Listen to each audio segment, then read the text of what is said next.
Good morning! Tapos na. Okay.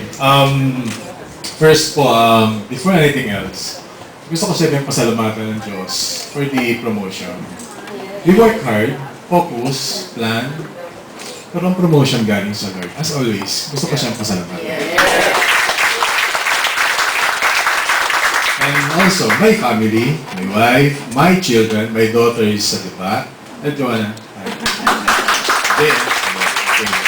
And syempre, aking business partners, yung downlines, syempre, yung mag-asawa, si Jinky, tsaka si Alfred. Actually, Jinky is my batchmate sa high school. Mas matanda sa akin. Okay po, no? So, ganito, no? To start with, no? Parang sabi ko nga I've been with the government for 20 years. Ang forte ko po ay operation. Katulad po ng sinabi ng tagapagpakilala natin, nagulat din po ako aloe vera, toothpaste. Ang layo po. Actually, ito po yung pinaka-challenge sa akin sa loob ng 2 buwan na pinili kong ma-overcome by the grace of God. Yung sudden shift po nung forte ko, kakaiba ko, parang nagugulat po ako at sabi ko nga parang kakayanin ko ba? Diba? Kasi honestly po, ang forte ko po is operation. Nanguhuli po kami ng mga pusher. Nanguhuli kami ng mga user. Anything to do with anti-illegal drugs sa Makati, yung po ang trabaho ko. Honestly po, all glory to God, best practice po tayo kami sa Pilipinas and best practice po tayo Pilipinas sa buong Asia because of the program. Kaya nga po sabi ko, parang kakaiba, parang hindi ko ma-imagine ang sarili ko na offering aloe vera. But actually po, sa isang banda naman, sabi ko, I'm a business builder. Yan, pwede. Yeah. Okay po, no? So, na-introduce sa akin ang product. Sabi ko nga po, for 20 years, na-master ko na po ang pagtanggap ng plake. Simula sa kahoy na plake hanggang sa mababasaging plake. Sino po bang nasa government dito? Okay, mga kabayan. Di ba? Mga kaparehong nasa gobyerno. Di ba po? Honestly po, ako po'y tapat sa serbisyo. Hindi po ako nagnakaw. Kaya wala po akong sariling bahay ngayon. Actually, that is one of the reason kung bakit pinasok ko po yung negosyo. Sabi ko, for 20 years, honestly, hindi naman po kami nagkaroon ng financial freedom. Although, sa anti-illegal drugs, madali ang pera. Honestly po, madali ang pera. Diyan po ako nak-experience, nakahuhuli pa lang namin ngayon, na uuna na yung secretary niya, na lawyer nila, ay, sorry, attorney man, sorry. No, iba yan. Na lawyer nila, yung sindikato, at ang daming perang ino-offer sa akin. Honestly po, nanginig po talaga ako. Nung nakita ko yung gano'ng karaming pera, sabi ko, tatanggapin ko to, hindi na po ako kailangan magtrabaho. Pero hindi po But by the grace of God, buhay pa po ako after 7 years. Sabi ko nga po, parang sabi ko, parang nagawa ko na yung part ko sa bayan natin. Sabi ko, gusto ko naman para pag nag-retire ako, meron kami. At gusto ko naman yung kakaiba naman din. So finally, nagkakentuhan kami na aking kapatch na si Jinky. Una lunch lang yun Pero ngayon ko lang naunawaan yung ginamitan niya ako ng form. Sabi ko, ayos to Style mo, binablangka-blangka ko pa siya dahil siyempre, kapatch ko siya, pintuan, gano'n. Pero sabi ko, yung ginawa niya yung style sa akin, ito na yung tinuturo niya sa akin ngayon. So honestly po, nagkakentuhan kami, may kwento niya sa akin ng forever living. Sabi ko, tagalan niya na. Buhay pa pala yan? Sabi niya, oo. Best friend, buhay pa to. Sabi ko, okay. So, in-invite niya ako sa business forum. Tama, business forum. Sa Holiday Inn. At sabi ko, promising okay. At doon ko na nakita yung, wow, very gorgeous. Si Miss Lonnie. Diba?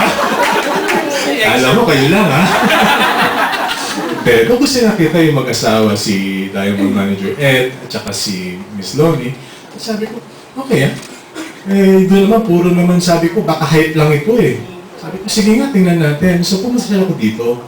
nang wala sila yung asawa. Pinuntahan ko to. At naupo ako dyan, sa lugar na yan, sa may bandang likod, sa nakaupo na yun. Diba? Doon ako nag-stay, sabi ko, pakinggan ko yung BOM. Sabi ko, okay. Tapos, sabi ko nga, nung pinapaliwanag nila yung BOM, ipinaliwanag din ng marketing, hindi ko pa siya naunawaan, honestly. So, nung finally nag-meet kami ulit ng mag-asawa, si Alfred, tsaka si Jinky dito, then pinaliwanag nila sa akin ng marketing, ay, simple! Sabi ko, totoo kaya ito? So, magandang product, magandang kumpanya, stable siya for more than 30 years. Kasi kung hindi naman po magandang product, hindi naman po magtatagal ang kumpanya, honestly. Yes! Pero ito kasi yun, ang dami pong networking na lobas ngayon, pero asa na sila? Diba? At nagdurugo mo yung puso ko pag nakabalita ako during the course of doing the business. Nakabalita ako na nirecruit yung anak niya, ibinenta yung cellphone, talagang hindi pinalalabas sa loob sa opisina, na hindi nagsasign up, na pagkatapos mag-sign up, minumura sila ng magulang. Sabi ko, dito, napakasimple. So sabi ko, sige, no? Susubok akong gawin ng negosyo. Tingnan nga natin kung totoo. Diba? Pumasok po ako July 22, nag-sign up po ako. So, ang first check ko po na is 2004. Noong August to, kahit bumabagyo, pupunta kami rito. Honestly po talagang determined kami talaga na gawin yung negosyo at pupukin po talaga. Kaya kahit bumabagyo, naghahakot po kami ng tao. Diba? Anong bagyo? Basta, tayo lang dito. No? Honestly po, naging very productive na parang naramdaman ko roon yung kailangan pala hindi ka makatulog. Pag hindi ka makatulog, ibig sabihin, tinatamaan ka na ng... Whatever. Okay. So, na-experience ko ho yun, no? Na ang una kong, ang huli ko pong hinahawakan is yung laptop ko, pagsara ko, pagising ko ng umaga, pagkatapos ko pong manalangin, bukas ulit yung laptop. Nagugulat sa akin yung asawa ko, dahil nasin ko ng madaling araw, bukas yung laptop ko, pinag-aaralan ko po yung marketing. Yung kung paano po gawin yung negosyo. So gano'n, invite lang po ako na-invite, inaaral ko po yung ginagawa nila Upline Alfred at saka ni Jinky. Sabi ko, madali lang pala. No? So yun na po, at ang kagandahan po dito, August, na-hit po namin yung supervisory level. At chineke po namin dito, 24,000. Sabi ko, ano po ito? Diba? Hindi na po. Sabi ko, hindi na to, ano, panaginip. Basta sabi ko, patuloy ko siyang isinare. At ang nakakatuwa po rito, no? Isinare ko siya sa relatives ko, sa sister ko, sa brother ko, at sa mga kasama ko. Actually, meron pa nga akong kasama taga-City dito yung admin staff, yung admin ko, si Mary Ann. At saka si Mayet, who's in charge of my rehabilitation. No? So, mga kasama ko po sila. Ay! Sorry, dito pala ako po. Kombinasyon po yan, kombinasyon po yan. I have around 135 personnel under me. So, yun po, no? So, sabi ko po, no, ang nakakatuwa dito sa negosyo, kapag sincere ka lang tumulong, i-share mo lang siya. Honestly po, ano yun, yung benefit, ma-achieve mo siya, yung goal mo eh. At ang napakasaya rito, yung makatulong ka, meron kang business partner na pinagaling ng kanyang high blood, may business partner ka na gumaling umigay yung kanyang sa abdomen, sa stomach, or whatever, ang tawag mo doon. So nakakatuwa. At ang kaganda dito, yung makita mo silang kumita at ma-enjoy. Pero honestly, kahapon ko galing kami sa Kawit, no? Umikot kami Kawit, Dasmariñas, umuwi po kami alauna. Nakatulog ako alas 2 ng madaling araw.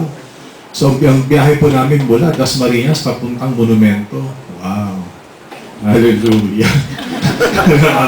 No, nakakatuwa po, no? Kasi doon po, dalawa, ilan ba yung na-close natin bukod sa combo pack? 8, no? 8 sign-ups plus combo pack. Experience din yung sign-up online. No, pag sign-up online, diretso credit card, pasok ang save. Combo pack. Diba po? So, ngayon po, no? Honestly po, nagugulat po kami. But honestly po, this is not a walk in the park. This is hard work. Pero katulad sinasabi nga po, no? Once you work, nandun po yung reward. And promotion will come. Ibibigay ng Diyos yun. And, syempre, as you keep on helping others, financial gain or blessing will flow also. No? So yun po, nung nakita ko po, nung ginawa ko po, pinakasekreto ko lang po siguro masishare ngayon, masasabi ko po na hindi pa po ako successful. Kasi, nagsisimula pa lang naman po ako. Pero ang kagandahan po natutunan ko dito, iset aside mo lahat ng accomplishment mo, iset aside mo kung ano yung mga natutunan mo, pag-aralan mo kung ano yung tinuturo ng uplines mo, kung ano ang pinakikita ng mga successful managers, at ano yung pinapractice ng office, maniwala po kayo, magiging successful po tayo. And as always po, let us be humble. Minsan lang po tayo dadaan sa buhay na ito. Minsan lang po natin gagawin to. Let's make the most out of it. And always give glory and be thankful to God. Maraming salamat.